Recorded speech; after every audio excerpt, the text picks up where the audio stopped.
Okay, so today we are going to study a new topic, and these are my surgery textbooks, and this is Samsung Notes. And I would go to the ASCRS textbook of colorectal surgery, third edition. And the topic that I wish to study today is already open, and it is anal cancer. So, this chapter was contributed to this textbook by Tushar Sundani and Garrett M. Nash. And we will use multi-screen feature of this tab to take some notes. Okay, so yeah, I will take some notes so that we don't forget anything. Okay, so let's begin. So anal cancer. So there are certain key concepts that have been given. Like chemoradiotherapy is the primary treatment for patient with anal squamous cell carcinoma, and chemoradiotherapy would include mitomycin, 5-FU, and radiotherapy. So chemoradiotherapy would include mitomycin, 5-FU, 5-fluorouracil, and radiotherapy for anal squamous cell carcinoma. The dosage of radiotherapy varies based on the size of the tumor and presence of lymph node involvement. Surgery, local excision can be used to remove some small squamous cell carcinomas, usually measuring less than 1 centimeter or half inch. So, one thing we get from this line is that we can do local excision in smaller squamous cell carcinomas that are less than 1 centimeter. So, if it is less than 1 centimeter, you can excise this SCC, squamous cell carcinoma.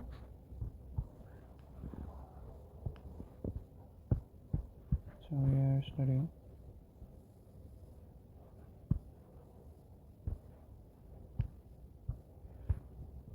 anal cancer. So if it is point number one, if it is less than 1 centimeter, you can think of excising it. Surgical excision can be done. So these are the key concepts.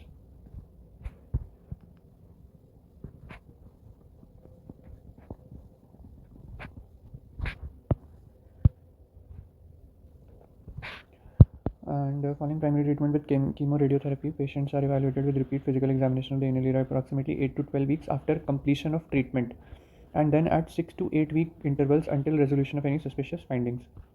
Patients with persistent but non-progressive disease may be followed up to 6 months after chemoradiotherapy for assessment of complete remission. Patients with progressive disease or recurrence after chemoradiotherapy are considered for salvage abdominoperineal resection (APR).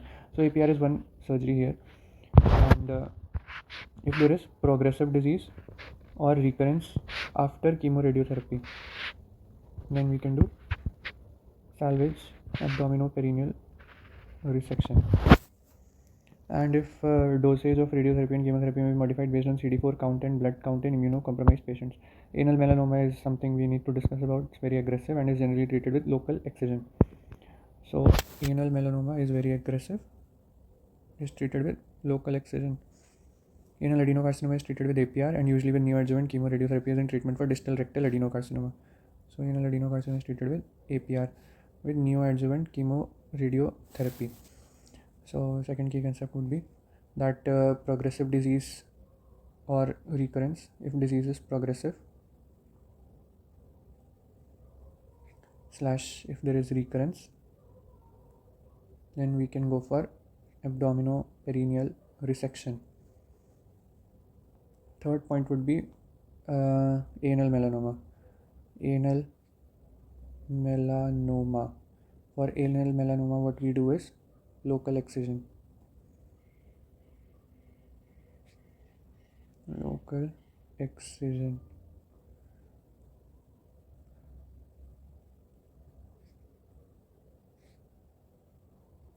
And the fourth point would be anal adenocarcinoma. So in anal adenocarcinoma, what we do is APR with neoadjuvant abdominoperineal resection with neoadjuvant chemoradiotherapy.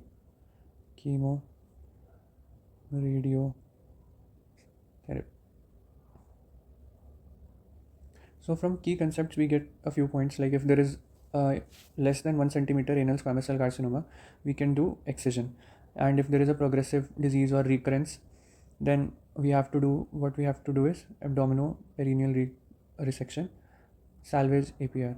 And if there is anal melanoma, then it's a very aggressive disease, local excision can be done. And anal adenocarcinoma, we have to do is APR, abdominoperineal resection with neoadjuvant chemoradiotherapy. So this is some mota mota of the chapter, and now we go into the next point, which is intro. Okay, so in intro, anal canal accounts for only a small percentage of 4% of all cancers of the lower alimentary tract. So in lower alimentary tract, small percentage, only 4% of all cancers of the lower alimentary tract. So it is usually less. Approximately 0.2% of men and women will be diagnosed with anal cancer at some point during their lifetime. So the chances of anyone having anal cancer is 0.2% at some point during their lifetime. 0.2% based on 2009 to 11 data. As per the American Cancer Society, Cancer Facts and Figures estimated new cases of anal cancer in USA will be approximately 7270 in 2015, and this is some US data which we don't need to study. So risk factors. Incidence of anal canal cancer appears to have risen over the last few years. So important point is that it is rising. So risk factors.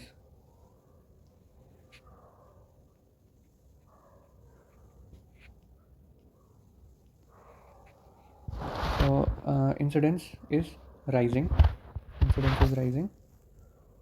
This may be due to a higher incidence in persons engaging in receptive anal intercourse or having multiple sexual partners.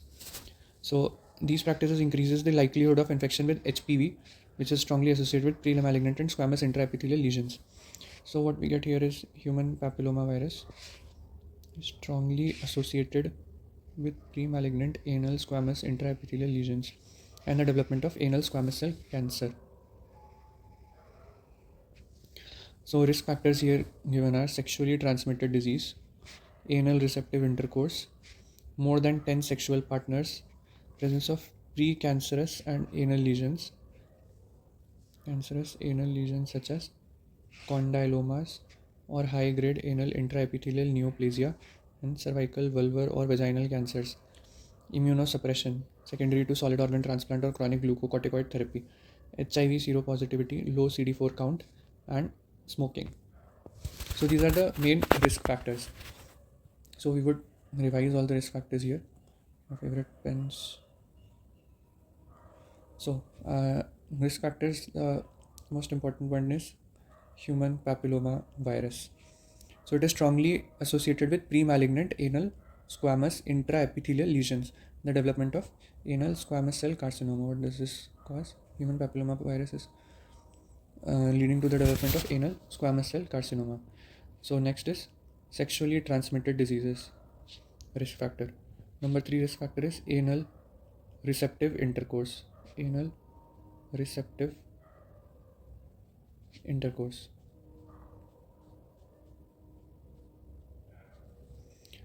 Fourth is precancerous anal lesions such as condylomas or high-grade intraepithelial neoplasias. Okay, so precancerous lesions, anal lesions, precancerous anal lesions. So example, condylomas. Right. And fifth point is immunosuppression.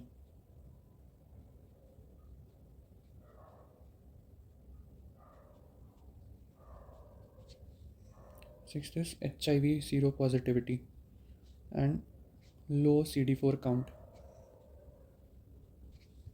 Seventh is smoking, which is obviously a risk factor in like multitude of cancers. So we have 7 points, 7 risk factors.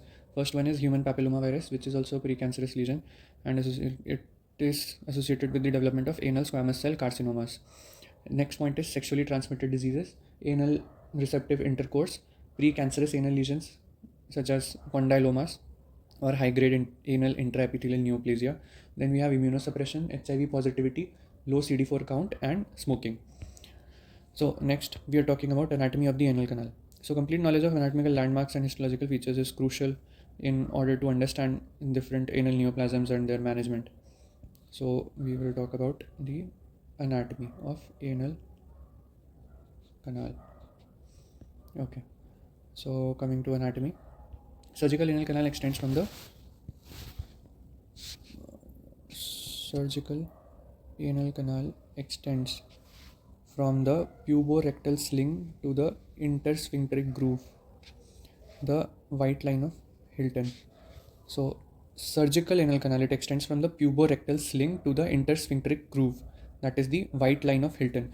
It is histologically divided into two unequal sections, the upper two-thirds and lower one-thirds, by the dentate line, which is also called the pectinate line. This is the most important thing in anal canal, which is the dentate line, and it is called the pectinate line. So this dentate line divides the anal canal into two sections, upper two-third and lower one-third. This is the site of, what is the dentate line, pectinate line? It is the site of fusion of the proctodium below and the post-allantoic gut above. What is the dentate line? It is the site of fusion of proctodium below and the post-allantoic gut above. So let us write this down. So important landmark is the dentate line. It is also called the pectinate line. Dentate line or the pectinate line. What is this? And this is an important question, I think. So what is dentate line? Dentate line is the site of fusion of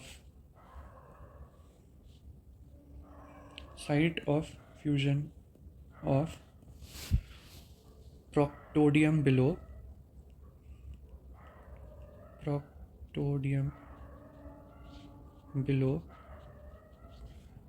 number one, and post allantoic gut above. So this is the dentate line. Dentate line or pectinate line is the site of fusion of proctodium below and post allantoic gut above. Then we have this line. Anal canal just above the dentate line for about 1 to 2 centimeter is known as the anal transition zone. So anal canal just above the dentate line for about 1 to 2 centimeter is known as the anal transition zone.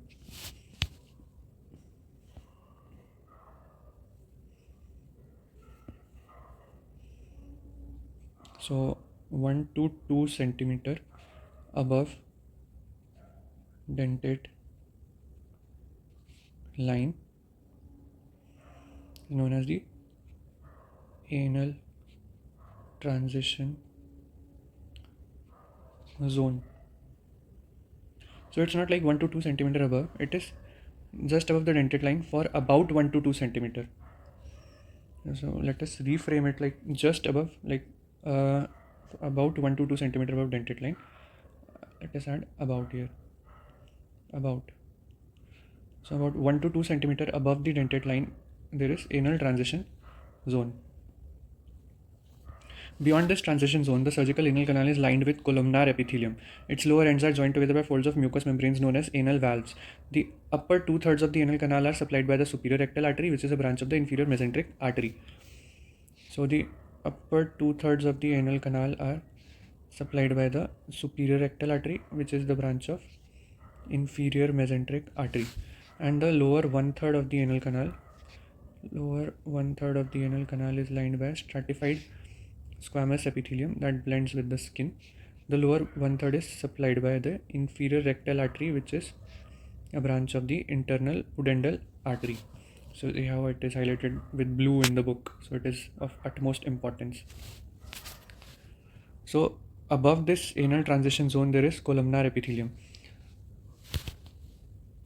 Let us write it down.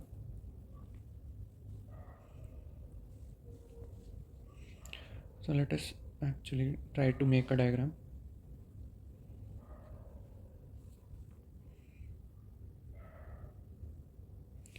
So we have the anal canal and this is the dentate line. Dentate line, and above the dentate line we have the 1 to 2 centimeter above the dentate line we have the anal transition zone. So this is the anal transition zone.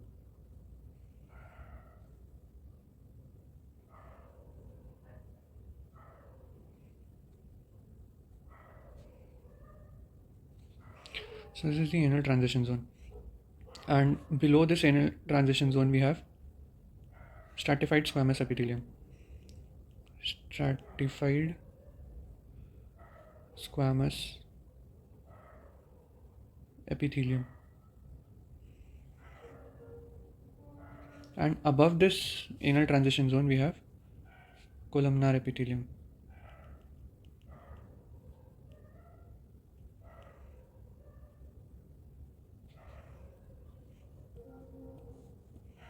So this is the whole anal canal, and dentate line has divided it into upper 2/3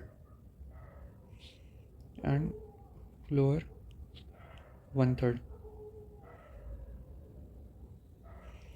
So this is the anal transition zone, this is the dentate line, and a dentate line, or it is also called the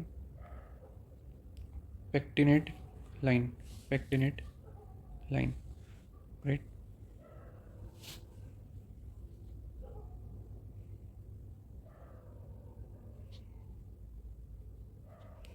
So this is also called the pectinate line. Now blood supply to the upper 2/3. Let's make some more space here.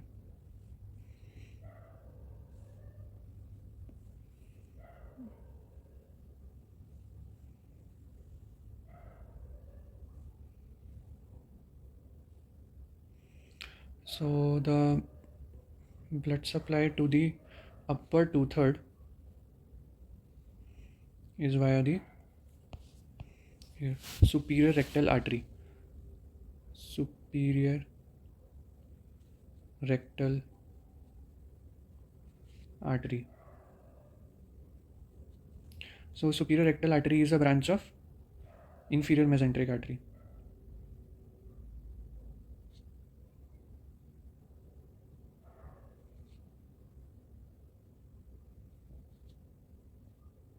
So inferior mesenteric artery supplying the superior rectal artery, which supplies the upper 2/3 of the anal canal. And now lower 1/3 of the anal canal is supplied by inferior rectal artery.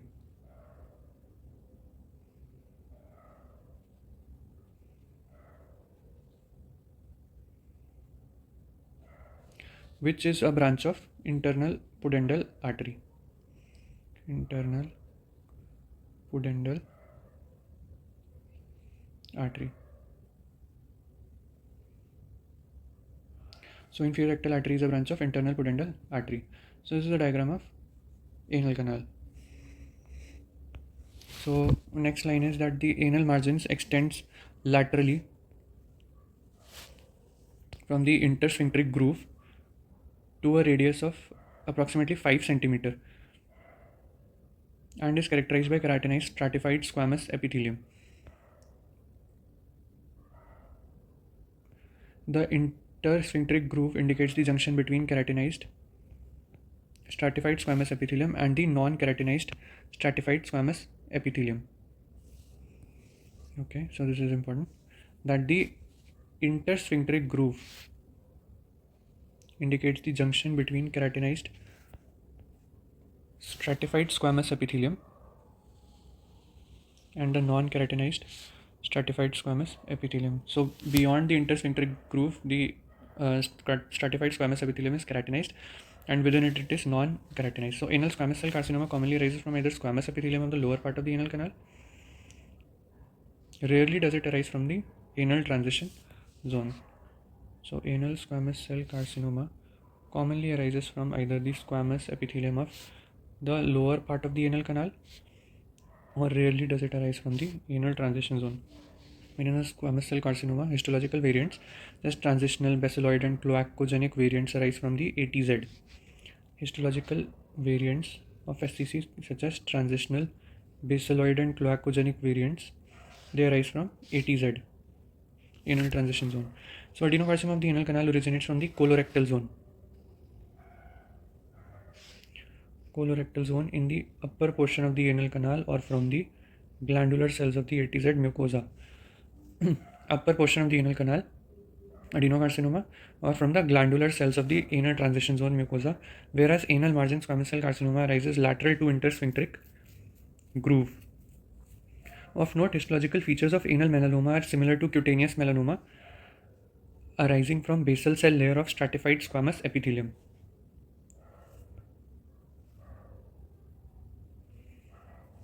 So anal melanoma are similar to cutaneous melanoma arising from basal cell layer of stratified squamous epithelium.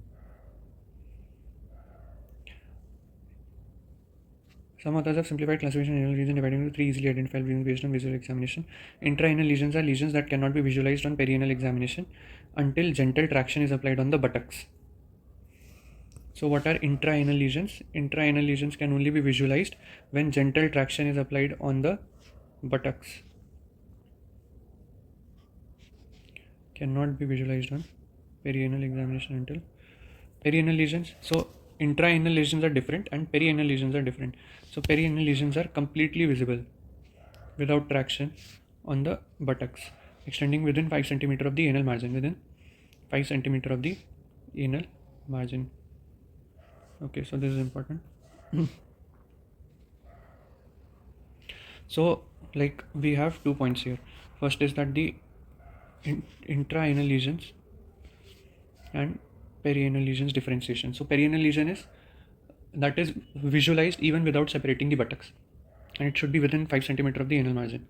And intraanal lesions are those that are visible after separation of the buttocks. So skin lesions that fall outside the 5 cm radius from the anal opening. And some we should classify this into three distinct regions: intraanal, perianal, and skin tumors beyond the 5 cm radius from the anal opening. So third point is skin lesions. Skin lesions, they fall outside the 5 cm radius from the anal opening. So we have some diagrams here. So we should also write down what we just studied. So anal lesions can be divided into three, right? So they can be intraanal, perianal, or skin lesions. Intraanal. So intraanal lesions are visible after separation of buttocks,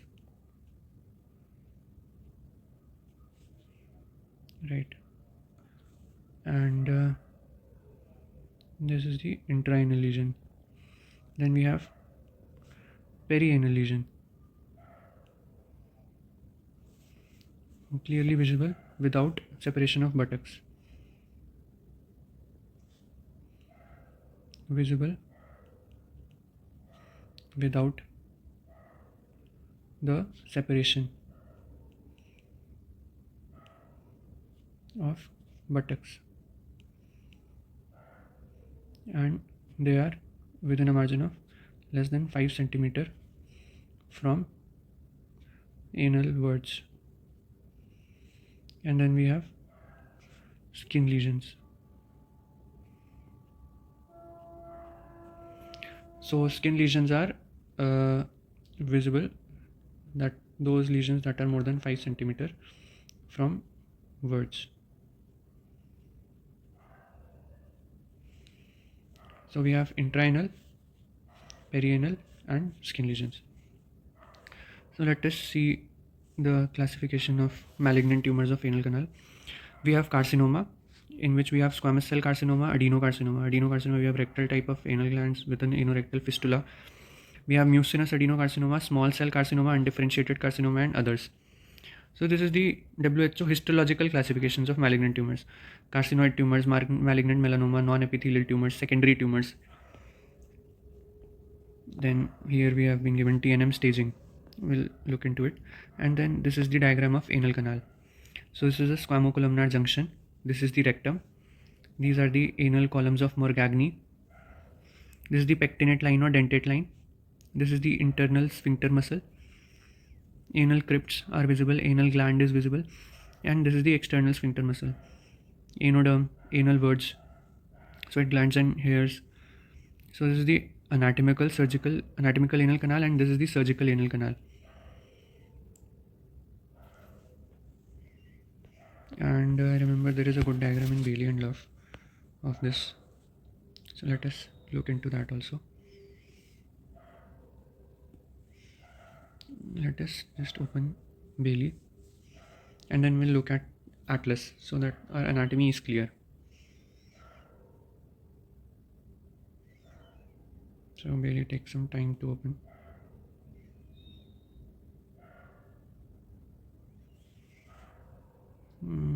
Okay, let us find the chapter.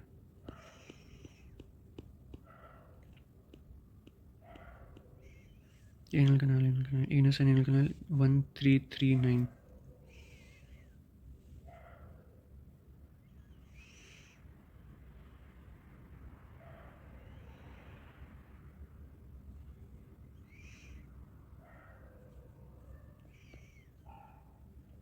So we are on the chapter of anal canal.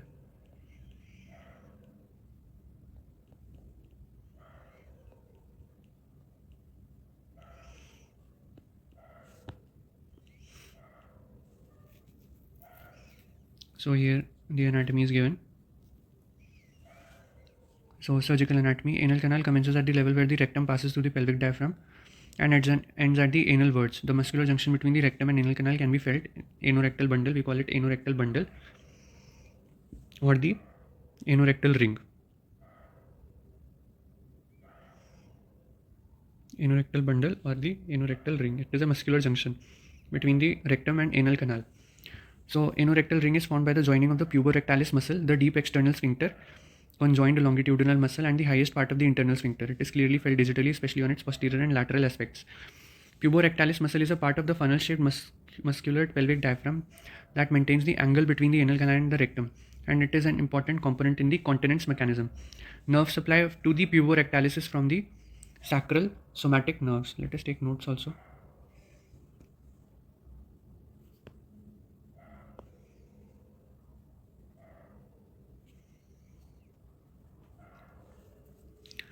So anorectal ring can be felt easily.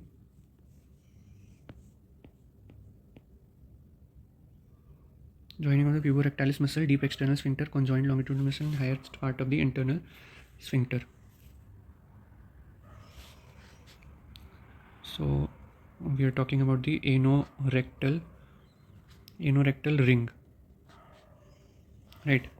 So anorectal ring is formed by the, let's take notes. So it is formed by number 1 puborectalis muscle,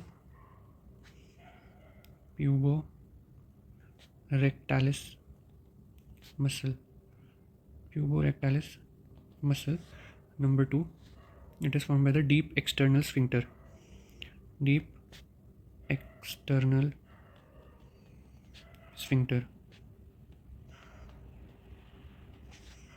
puborectalis muscle, the deep external sphincter.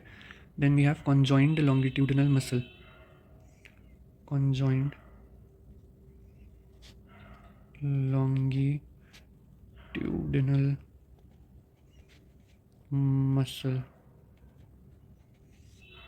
Number 4th we have is highest part of internal sphincter.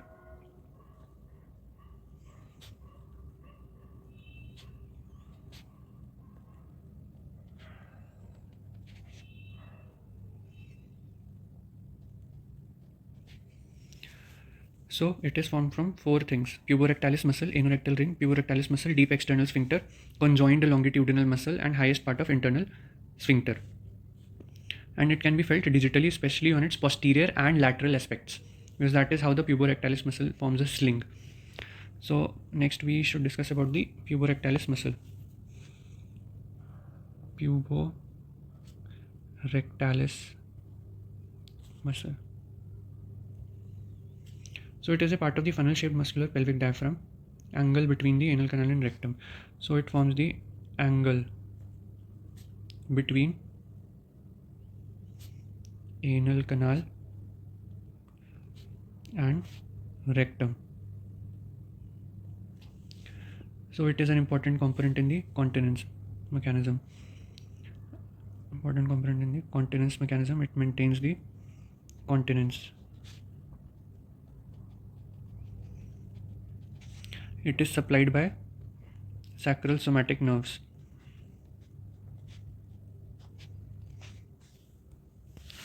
Sacral somatic nerve.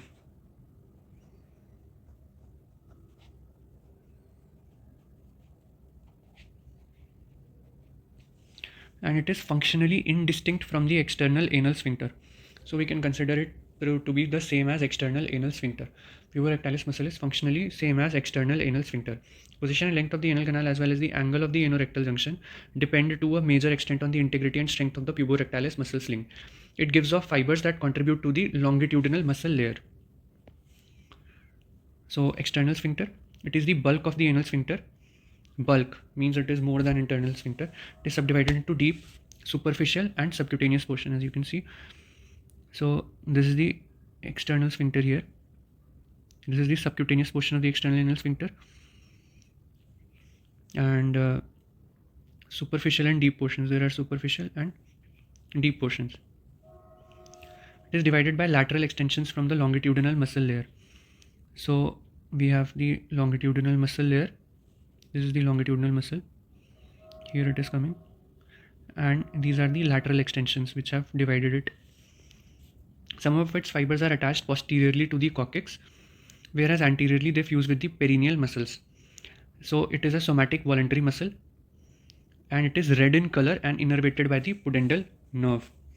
So let us note down external sphincter. External sphincter.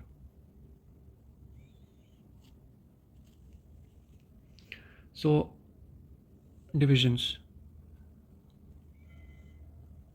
There are three divisions of external sphincter. Number one is superficial. Number two is deep. And we have subcutaneous. Superficial, deep, subcutaneous. And it is divided by lateral extension attached to coccyx anteriorly. So it's a somatic voluntary muscle. Somatic, hence it is voluntary muscle. It is, the color is red. External anal sphincter is red. And number 4 point is, it is innervated by pudendal nerve.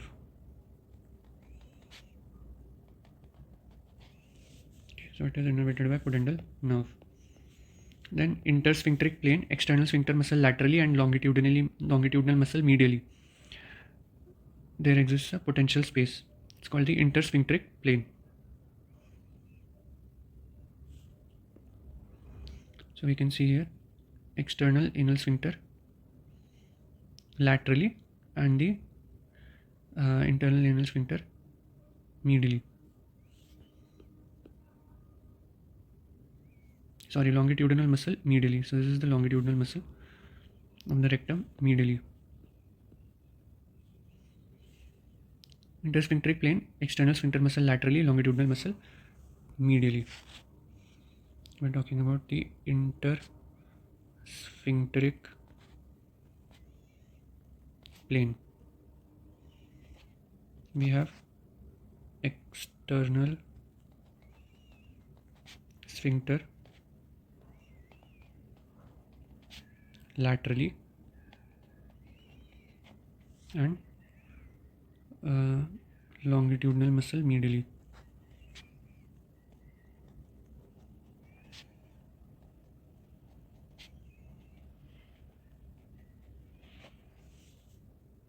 So it's a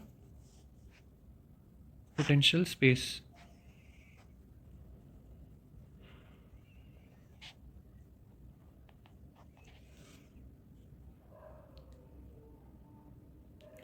So it contains the intersphincteric anal glands and is a route for the spread of pus which occurs along the extensions from the longitudinal muscle layer. So this is the longitudinal muscle layer, and pus can spread along this longitudinal muscle layer. Longitudinal muscle is a direct continuation of the smooth muscle of the outer muscle coat of the rectum. Next we come to the longitudinal muscle.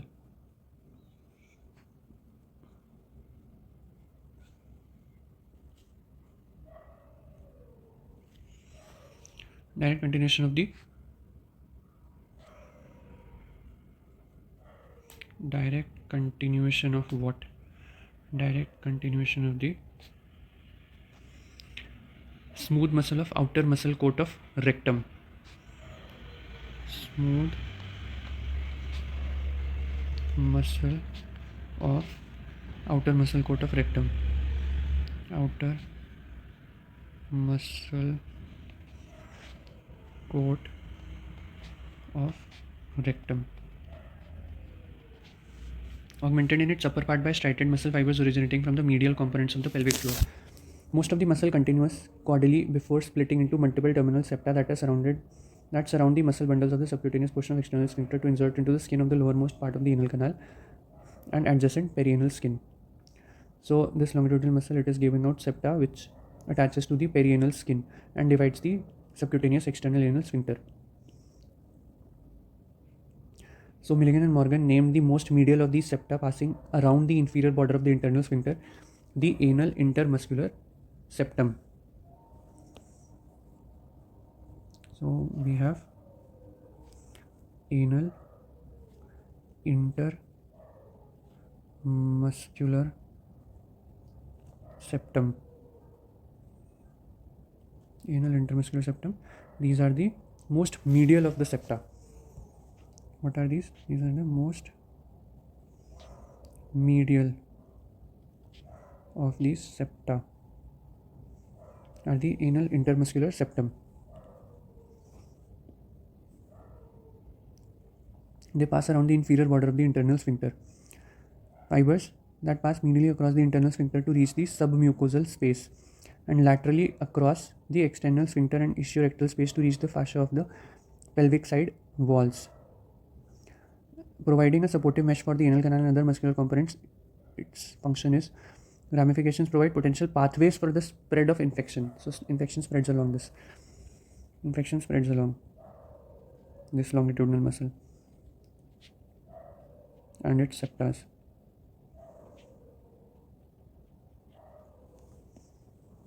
So during defecation, its contraction widens the anal lumen, flattens the anal cushion, shortens the anal canal and everts the anal margin. So it's a very useful muscle.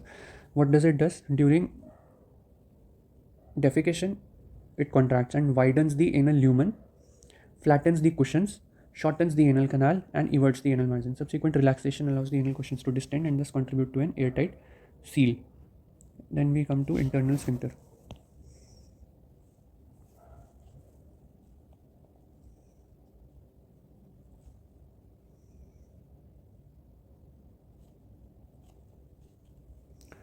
So it is a thickened 2 to 5 mm distal continuation of the circular muscle coat of the rectum. So it is a continuation of circular muscle coat of rectum. Continuation of circular muscle coat of rectum. Circular muscle coat of rectum. The tonic state of contraction. It is always in a tonic state of contraction.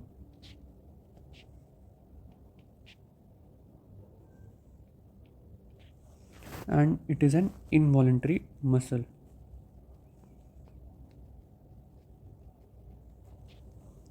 Lower border palpable at the intersphincteric groove below which lie the most medial fibers of the subcutaneous external sphincter and separated from it by the anal intermuscular septum. When exposed during life, it is pearly white in color. So color is pearly white.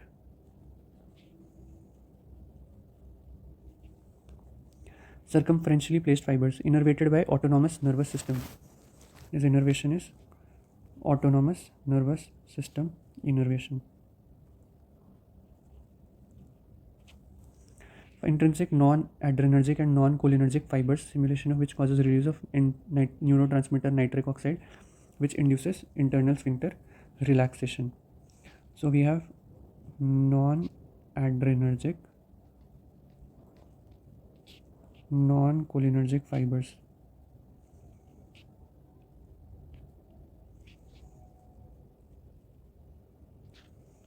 They release neurotransmitter nitric oxide, which causes relaxation.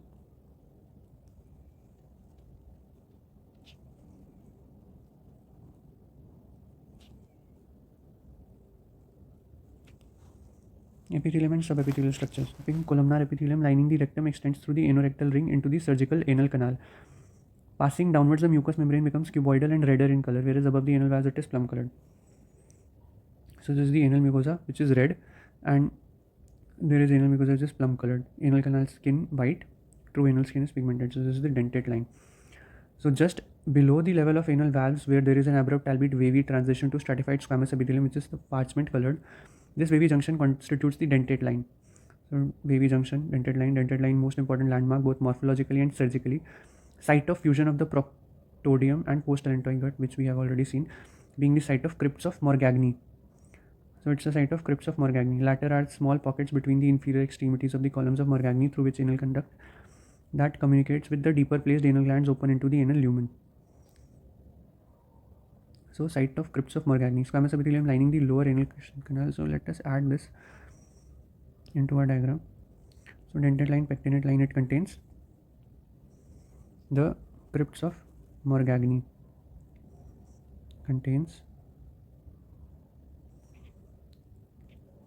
crypts of Morgagni.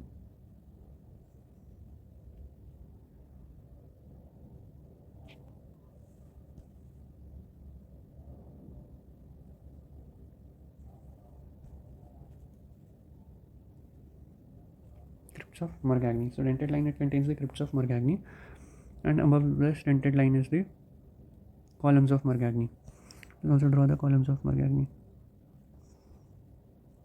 Columns of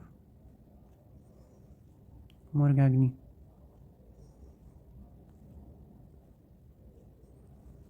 Tends in the dentate line. So this is the columns of Morgagni.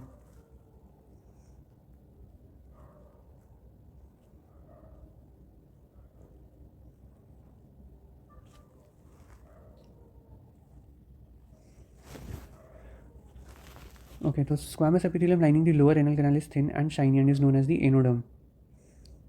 So this portion, it is thin and shiny and it's also known as the anoderm. It differs from the true skin in that it has no epidermal appendages, that is hair and sweat glands. So it's also called as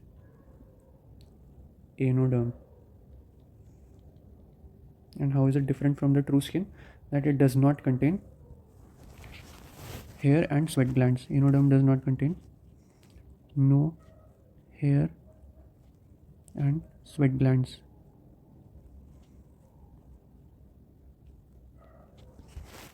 At the dentate line, the anoderm is attached more firmly to deeper structures. The mucosa and submucosa above the dentate line is uneven and thrown into folds, the so-called anal cushions. So the anal cushions are above the dentate line. There are usually three anal cushions, classically as occupying the left lateral, right posterior and right anterior positions. So let's talk about the anal cushions. So anal cushions, so typically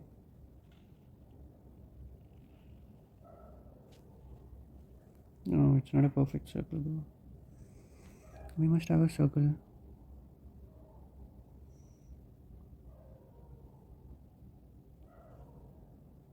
Okay, so we have shapes. Perfect circle. So let's switch off shapes. Okay, so we have what this book says is that there are usually three anal cushions occupying the left lateral position. So 3, 7, 11. This is the left lateral position. This is the first anal cushion at 3 o'clock, at 7 o'clock, at 11 o'clock. So we have the left lateral, then right posterior, right anterior, left lateral, right posterior, and right anterior.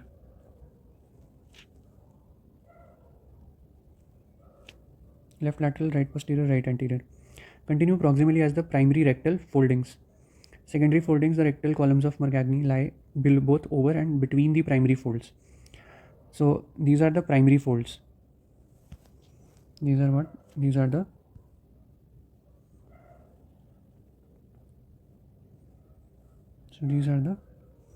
primary folds. There are also secondary folds which can lie in between them,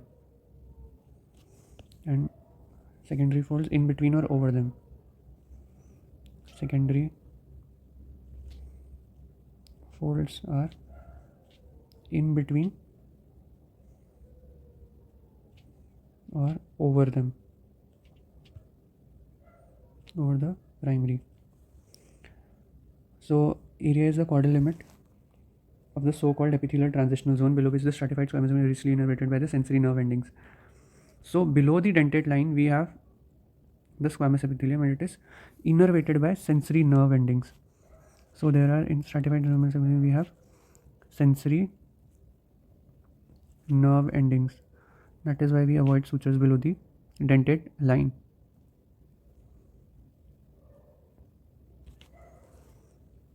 The bulk of the anal cushions themselves situated in the upper part of the anal canal receive only visceral afferent innervation, and although there is perception of stretching, sensitivity to noxious stimuli is much more blunted than distally. So increased density of fibers that insert into the mucosa of the anal crypts at the level of the dentate line termed the mucosal suspensory ligament. One feature of this structure is that it separates the superior portal and inferior systemic hemorrhoidal plexuses. Mucosa is more firmly tethered to underlying tissues at this level than above. With age, the smooth muscle component of this mesh is reduced and muscle fibers are gradually replaced with fibroelastic connective tissue, which in turn becomes fragmented.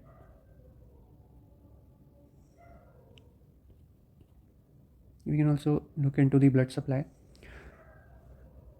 Nature of the vascular component of hemorrhoids, but the seminal anatomical studies of Thompson have clarified this issue. Venous dilatations are seen in the submucosa both above and below the level of dentate line. They are much more numerous above, although tend to be larger below.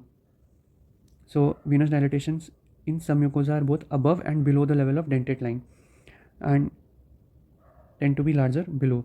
Historical description of blood supply to the upper anal canal is constant, with bifurcation of main trunk of superior rectal artery into right and left branches, and with subsequent division of the former into anterior and posterior division. So upper anal canal is, as discussed, supplied by the main trunk of superior rectal artery and divides into right and left branches. Subsequent division of the former into anterior, and right divides into anterior and posterior divisions. Sites of hemorrhoids around the anal circumference was questioned by Thompson. Division of superior rectal artery was not constant, and that furthermore the anal submucosa in a proportion of his specimens received a blood supply from the middle and inferior rectal arteries. He was also able to show the presence of free communication between tributaries of superior, middle and inferior rectal veins, tiny direct AV communications with submucosal venous dilatation. Histologically and radiologically, and the oxygen tensions of the blood contained within venous dilatation as well as the color is more arterial than venous. So maybe it's an arterial supply. Venous drainage is similar to the arterial supply. Upper half is drained by the superior rectal vein. So upper half is drained by the superior rectal vein, which is a tributary of the inferior mesenteric vein, and thus the portum mesenteric venous system. And the middle rectal veins. There are also middle rectal veins which drain into the internal iliac veins. Middle rectal vein drains into the internal iliac veins, and then we have the inferior rectal vein which drains into the lower half of the anal canal. And they eventually drain into the internal iliac vein on each side. So let us write down about the venous drainage.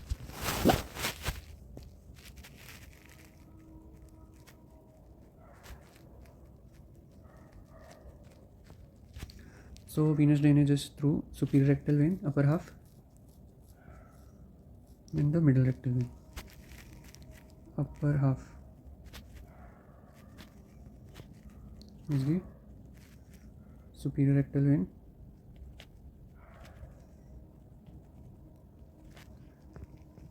which drains into the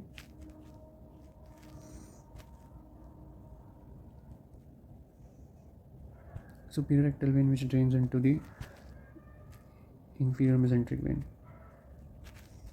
and the middle rectal vein, which drains into the middle rectal vein. It drains into the internal iliac.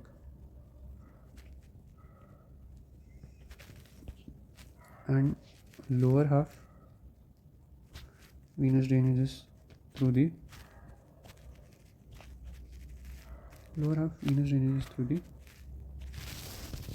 inferior rectal vein, which drains in the internal iliac vein on either side.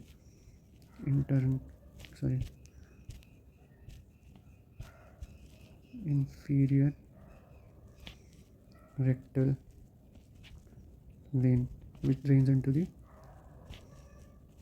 internal iliac vein.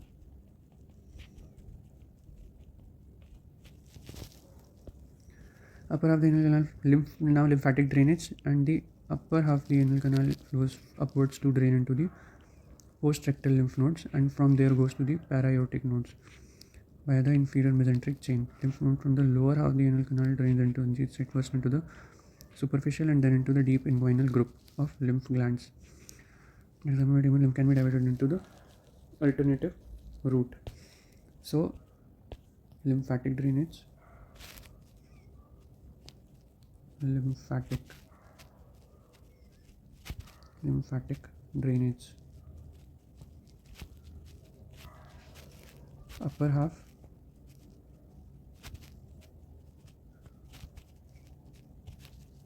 post-rectal lymph nodes to para-aortic,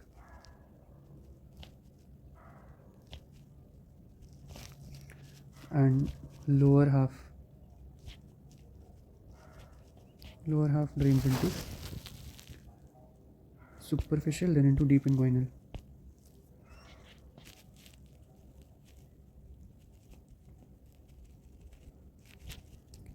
Superficial inguinal, then into deep inguinal lymph nodes. So this is the lymphatic drainage. Now let us try to draw the wall of the anal canal. This is the most drawable diagram of the wall, and it is important.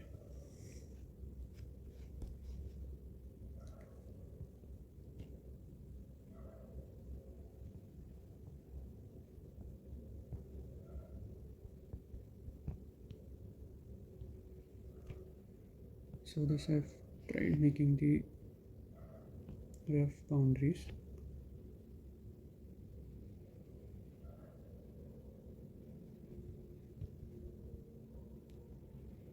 Here is the longitudinal muscle of the rectum. Okay. So this is the longitudinal muscle of the rectum. And these are the septas.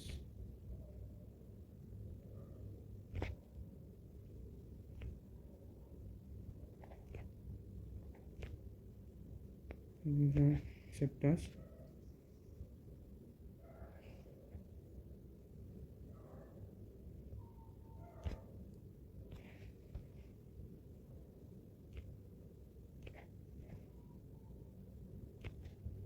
These are the septas. This is the longitudinal muscle of the rectum. I should move it a little downwards.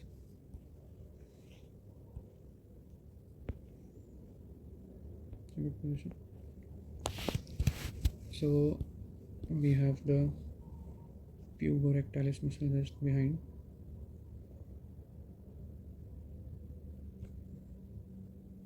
This is the puborectalis muscle, and then we will show the external anal sphincter.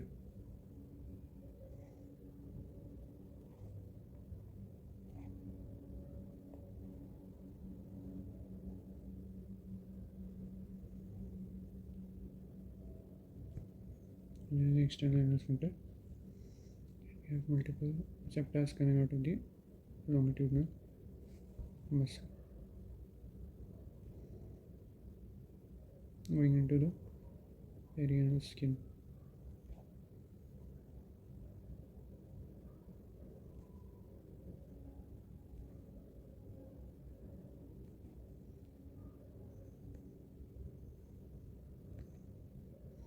Then we have the anal cushions.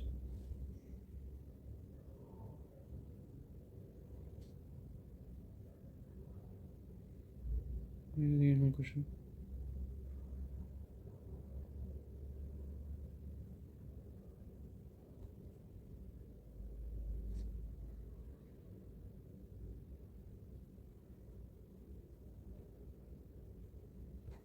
This is the anal cushion. And below we have the inferior hemorrhoidal plexus. Inferior hemorrhoidal plexus.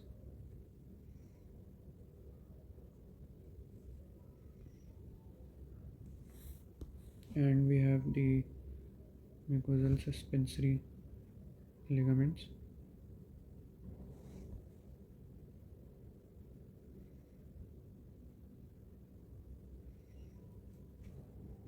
We have the dentate line, columns of Margagni. So here is the rough diagram.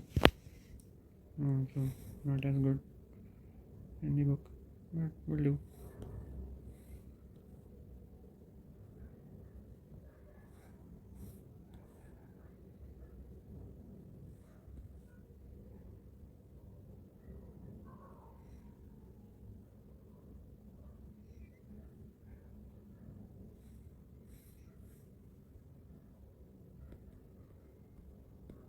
I think this is good enough. So let us label it fast. Let us label in blue, green. So this is the longitudinal muscle of rectum. Longitudinal muscle of rectum.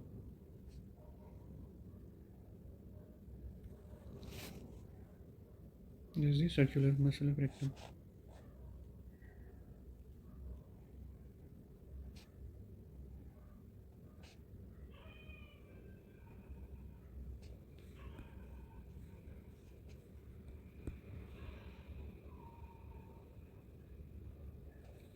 So longitudinal muscle of rectum and circular muscle of rectum. And the circular muscle of the rectum, it continues as the internal anal sphincter. So circular muscle of the anal canal of the rectum continues as the internal anal sphincter, and this is the anal cushion.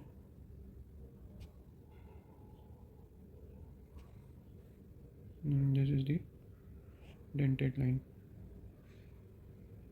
also known as the pectinate line. This is the mucosal suspensory ligament. Mucosal suspensory ligament. And this is the anal intermuscular septum.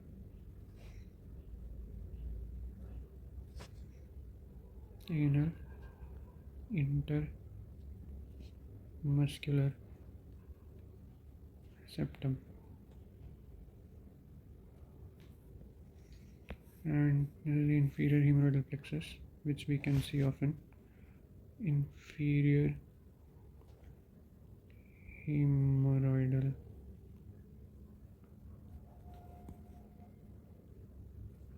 plexus, and this is subcutaneous.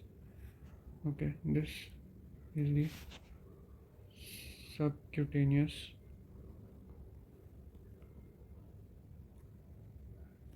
external sphincter.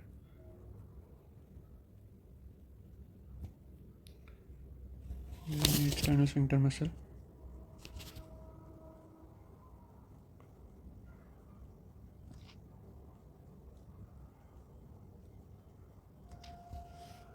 And this is a conjoined longitudinal muscle of the anal canal.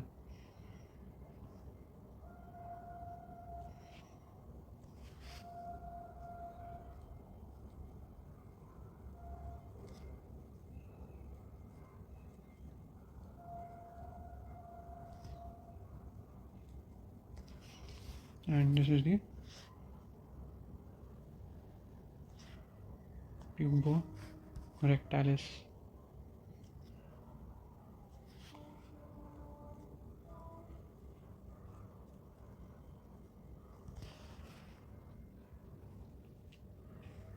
So we have completed the anatomy of the wall of the anal canal.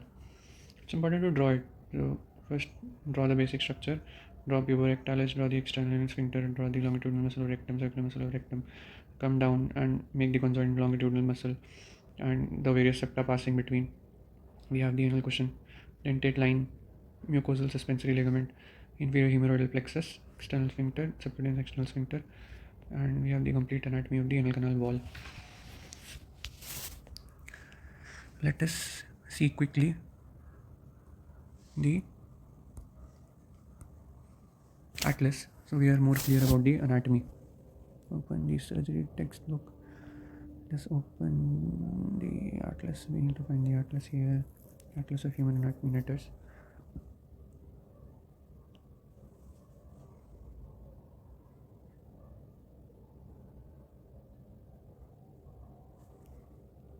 Okay, let us look at the anal canal.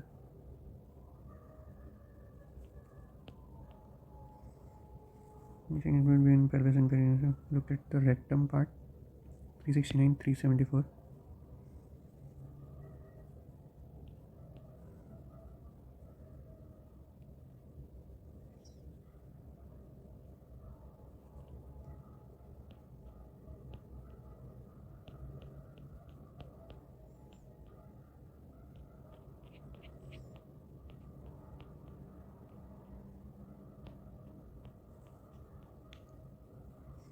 Okay, so this is the rectum portion.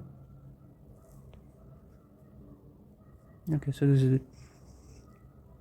This is the rectal fascia and rectum. This is the recto-uterine pouch of Douglas. This is the coccyx. This is the levator ani muscle of the pelvic diaphragm. This is the puborectalis part of levator ani muscle. This is the puborectalis part, external anal sphincter muscle. We can see here.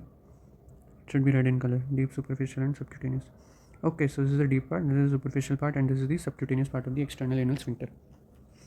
Puborectalis, deep external anal sphincter, superficial external anal sphincter, and subcutaneous external anal sphincter. We can clearly see the three divisions. This is the perineal body, and some fibers of the external anal sphincter attached to this, and behind to the coccyx. Deep transverse perineal muscle and perineal membrane, superficial perineal Colles fascia, and superficial transverse perineal muscle and deep perineal investing or Gallaudet fascia.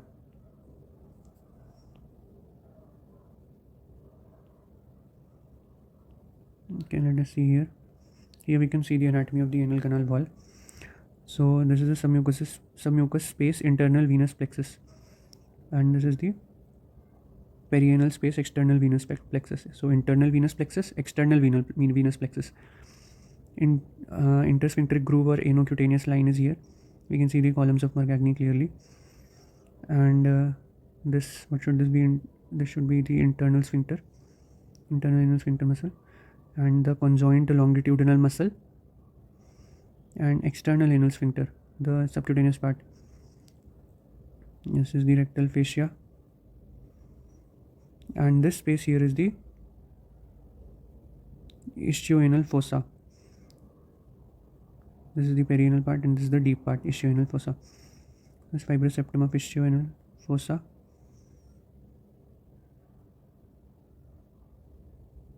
This is the perianal space where perianal abscesses occur.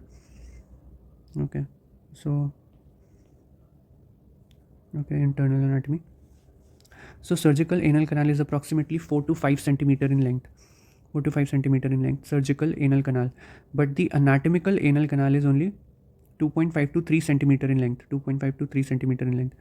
So anatomical anal canal is up to this line, which is the pectinate or dentate line, and within it are the anal crypts or anal sinuses. These are the anal columns of Mercagni. This is the anorectal line or anorectal ring, formed by the four things we discussed earlier. Anorectal ring, puborectalis, deep external sphincter, conjoined longitudinal muscle, highest part of the internal sphincter. So this is the deep part of external sphincter muscle, subcutaneous part of external sphincter muscle, and here we have short corrugator cutis ani muscles also there. External rectal venous plexus and perineal space, intersphincteric groove. This is the pecten. This is the hole is the anoderm beyond the dentate line. Anal words. Okay, so this is the levator ani muscle. This is the rectosigmoid junction, sigmoid colon is coming down, and we have the transverse folds of rectum, या valves of Houston, superior, middle, and inferior. So 3 valves of Houston, transverse folds of rectum, 3 valves, superior, middle, and inferior.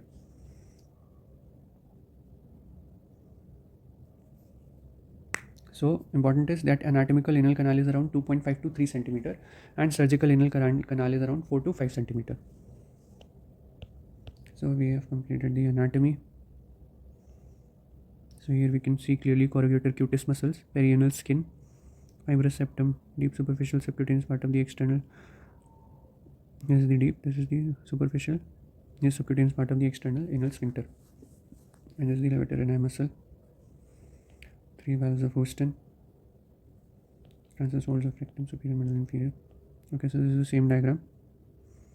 Very clearly shown everything here. Similar diagram. Intersphincteric groove or anocutaneous line, subcutaneous part of external sphincter muscle, transverse fibrous septum of ischioanal fossa. This is the transverse fibrous septum of ischioanal fossa, internal anal sphincter muscle, superficial part of external anal sphincter, conjoint longitudinal muscle, deep part of external anal sphincter, external anal sphincter.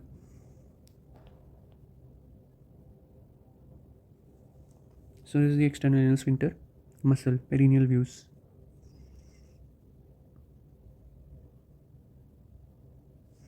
So this is subcutaneous, superficial, deep, external anal sphincter muscles.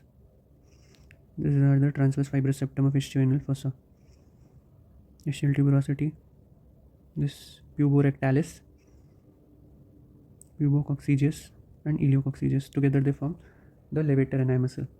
So 2 pubomuscles, levator ani, 2 pubomuscles, pubococcygeus going to the coccyx, 1 going to the rectum. So pubococcygeus and puborectalis. Puborectalis is basically a sling. So pubococcygeus, puborectalis. Then what is left is ileococcygeus. Ileococcygeus, pubococcygeus, and puborectalis. Ileococcygeus, pubococcygeus, and puborectalis. Ileococcygeus, pubococcygeus, and ileo and puborectalis. These are the levator ani muscles.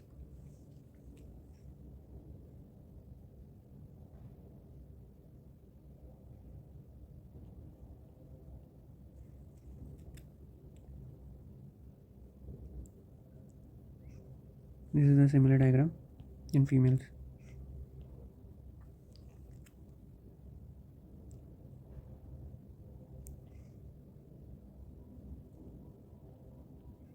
So this diagram shows potential spaces. And these are some scans. Now we can see the blood supply also. So this is the inferior rectal artery, middle rectal artery, and superior vesical artery. This is the middle rectal artery, and middle rectal artery is a branch of internal pudendal artery.